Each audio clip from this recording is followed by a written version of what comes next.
Marriage demolition. I 32M, just discovered my wife, 30F, cheating in our marital bed a few hours ago. Right now, I'm holed up in my dad's fishing cabin trying to wrap my head around what I do from here. I feel destroyed and worthless. I feel anger due to that rage. My entire life just got flushed down the toilet and I have absolutely nobody to talk to. The one person I thought I could talk to just betrayed me and tried to lie about all of it. I just scared the HE out of 3 people, one of which was me.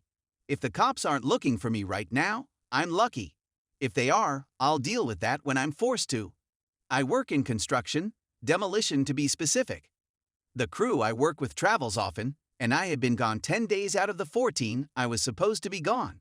Due to rain, very difficult to blow up wet things. And the forecast, I decided to catch a plane back home until I was certain we could work again. The flight I took didn't get in until midnight. I wanted to surprise my wife, so I didn't let her know I was coming. I drove the 45 minutes from the airport to our house. 8 years ago, my wife found some beautiful acreage far from any other homes through her job in real estate. 2 years later, I was finished building our house, which we have loved ever since. We have a 4-car garage, so any cars parked in front is unusual. A black SUV I didn't recognize made my heart sink. I instantly knew. I hadn't sensed any troubles with our marriage. We hadn't had any fights. Our life was great and frequent. But I knew somehow right then and there what I'd find once I went in. If the car had belonged to a relative of hers who was visiting, she would have let me know. Part of me hoped it belonged to a female coworker who had a little too much wine during a visit and needed to sleep it off. But that would have been highly out of the ordinary.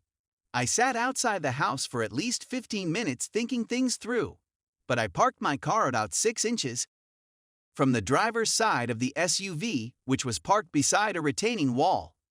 Whomever it belonged to wouldn't be entering their car to leave without my say or breaking out a front or back window. I cut off my car and entered through the back door via the deck. I have a concealed carry weapon permit for a gun.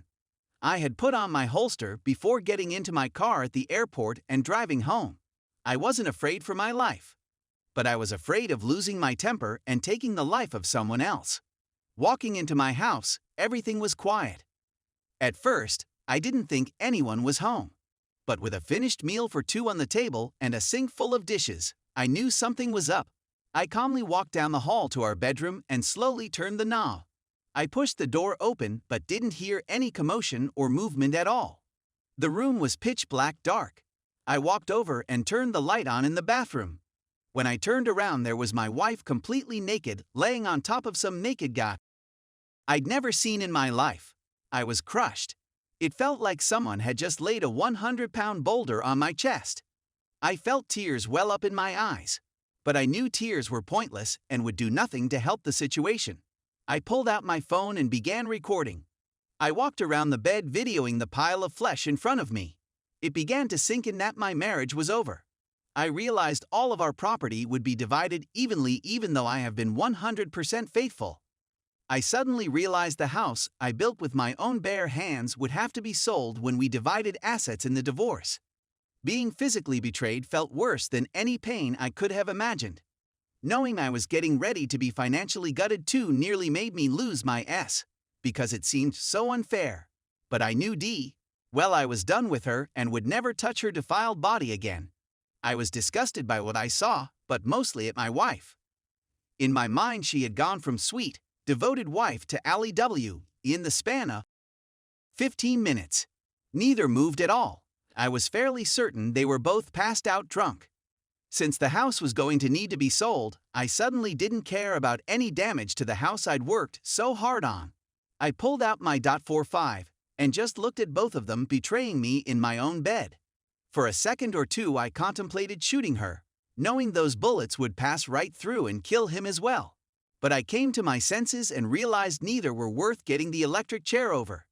And despite the hurt I was feeling, I knew I might want to keep on living after all was said and done. So I pulled back the hammer of my gun, lifted the gun into the air aiming to my upper right, and fired off 2 rounds into the ceiling. They both woke instantly. She was trying to push off of him to turn around. He shoved her off of him, and into the floor when he suddenly locked eyes with me. Fear doesn't adequately describe the look in his eyes, but compared to the sheer terror in my wife's eyes, he looked rather calm. She tried to tell me it wasn't what it looked like. So, I fired a round through the bedroom closet door. She shut the effing up really quickly while he still hadn't said a word. They were each seated on opposite sides of our bed with the sheet pulled up to their necks. I asked the guy who he was, and he said his name was Marcus. I asked my wife how they knew each other, and she explained he owned his own real estate company. Then I asked how long the cheating had been going on, because I had been totally clueless my wife was cheating. She had the audacity to claim that was the first and only time they had slept together. So I fired 2 rounds into the bed's headboard between them. They both began crying and begging me to stop, so I asked the question again. To my surprise, Marcus answered 6 months. It pissed me off, but at least I knew the truth. I asked my wife when she stopped loving me, and through tears she lied and said she never stopped. I fired 2 rounds into the bathroom on her side of the bed, and she began screaming as glass from the mirror shattered all over the counter and floor. I told her she was a lying, worthless WE, and I was done with her lies. She was clearly having a panic attack, with good reason, but at the moment I didn't care. I asked the guy if he was married. He replied that he was. I asked if he had children that would miss him. He swallowed before admitting he had 2 children. I told him I truly appreciated him showing me that my wife is a before we 2 had children together.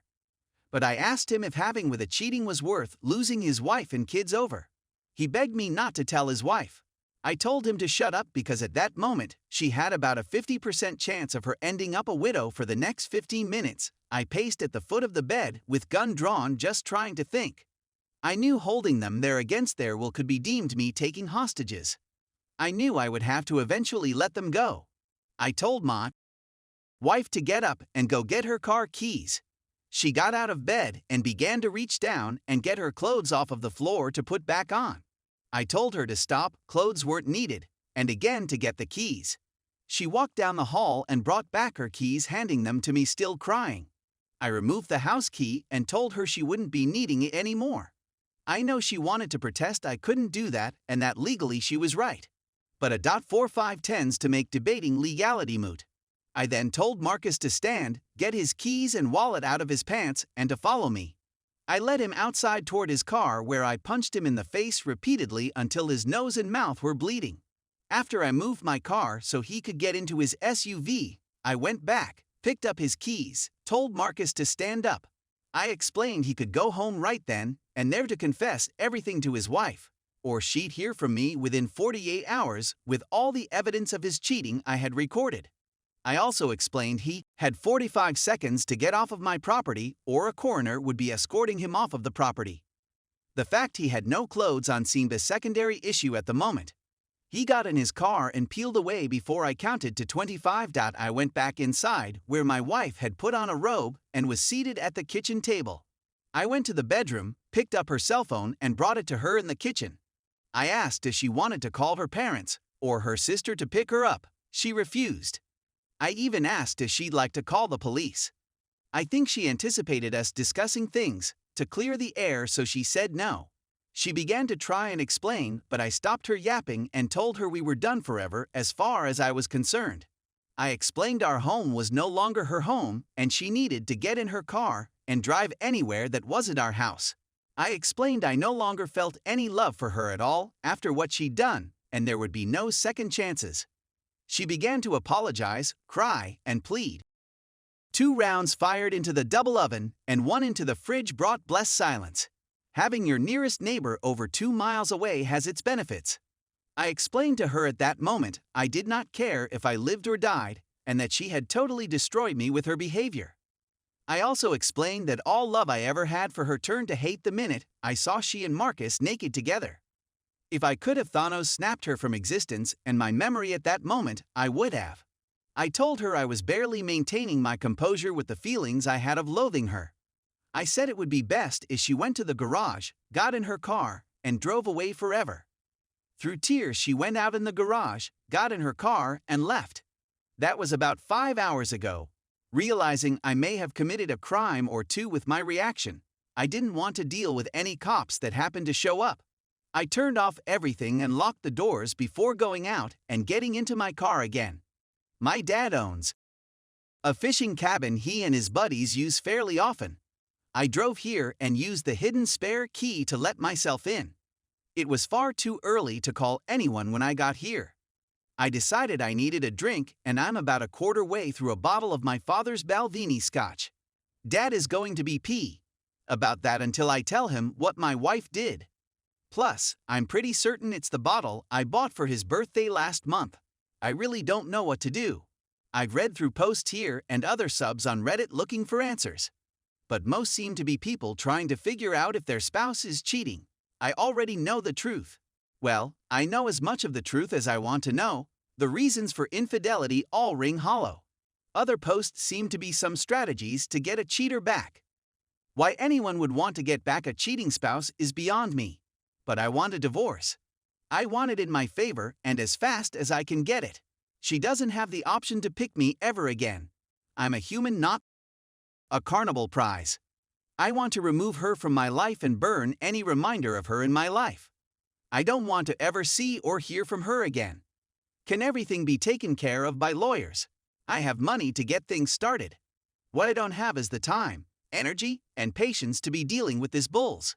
8F ****ing years of marriage down the drain. 8 years that I now consider one huge lie because after what I just saw, how can I accept anything she has ever said to me as truth? 8 years of my life wasted on an evil fraud. Part of me is wishing I had shot them both and just taken my own life. But that may be the Scotch talking. Jesus, I have to get my S tested just to make sure that W didn't give me anything. Actually, I've the way a decade on her now that I think about it. Her actions have invalidated my life and negated any value to my time with her. The only thing I will be taking from this marriage is that honesty and loyalty are things from the past. The only thing forever about any relationships anymore is herpes. That est is forever. Love and marriage are all F ****ing lies. Really down right now. Some I'm sure are already viewing me like some knuckle-dragging Neanderthal for responding with violence and threats. I also know some will give me grief for the use of one of my guns. I didn't shoot anybody, and the bedsheets were already soiled before I fired a shot. If bullet holes reduce the price the house can be sold by a few thousand, I can live with that. I just can't deal with this S. Part of me wants to just eat a bullet and give up. The life I had is over, and it isn't coming back even if I wanted to. People are going to say I dodged a bullet. Irony, not having kids with my wife and finding out she's disloyal. It doesn't feel that way right now. I go from crying uncontrollably to rage like I've never known. Either I face this or just end it all. And right now, the second choice seems like the better option. Maybe. If I pass out and get a little sleep, things won't seem as bad. But I doubt it. The weather forecast looks like things will be clearing up enough to work in a few days, so I will need to be on a plane the day before. I don't like the region we are working for various reasons. But part of me just wants to stay there when the job is done and not come back. Part of me wants to figure out where I want to start over if I want to even deal with starting over. How do I decide what lawyer to get? Is there a rating system online for legal assistance on Yelp or some other site? I hate lawyers. Members of the legal profession. Now I have to find the most hardball lawyer I can find. Sorry for the wall of text. It wasn't as cathartic as I hoped. But nothing is going to remove this heartache anytime soon. What the H am I supposed to do? What is the point of doing anything? The person I was giving my all for is gone forever, and tonight I learned never existed.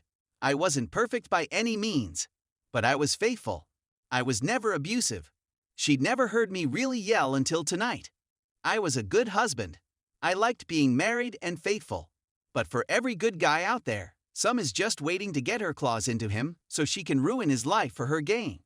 F this life, F my soon-to-be ex-wife, and F relationships. I'm just rambling now. Guess I'll go to bed. When I wake up, I guess I will call my parents and fill them in on what went down. I'm just in shock, and I've never had heartache like this in my life before. Maybe tomorrow I'll feel better.